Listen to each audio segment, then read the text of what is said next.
The first Sunday of the NFL season, Eric, we could pretty much already throw all our predictions out the window. Lots of upsets, some blowouts that we didn't expect.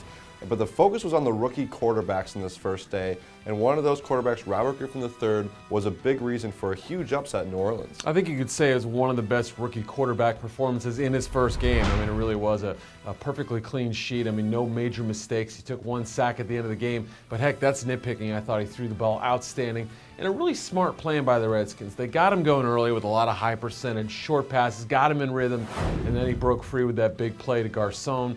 And he just got away from trouble when he had to, and he energized everybody else. The run game, the offensive line, the receivers. The Redskins played a pretty darn good ball game today. And if you're a Saints fan, I think there's got to be some concern. A lot of people expected this team, with Vilma technically, activated, not suspended anymore, for them to be galvanized around them. They did not play very well, and RG3 stepped up while a lot of the other rookies struggled on their first games.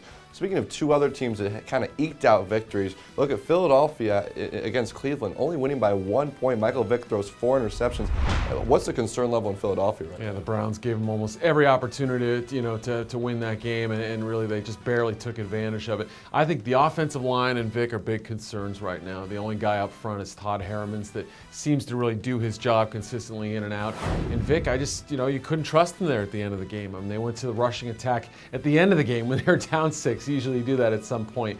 Clearly they wanted to expose something in the Browns secondary, but yeah, it was an ugly afternoon. They got a lot of cleaning up to do there. Yeah, another team that has some work to do, the Detroit Lions, coming off the playoff appearance last year. Kind of a tough offseason for them. They had 2 big injuries in the secondary, but still had to need a late touchdown to beat the Rams. Yeah, some curious throws from Matthew Stafford. I mean, at one point he was 16 of 21 passing, but with 3 interceptions, and one of those was run back. And those new Rams DBs got after it a little bit, and they've got some money spent on that defense. So some impressive plays by the Rams, just not enough ultimately. The Lions obviously tried to do some more things defensively this offseason, clean things up.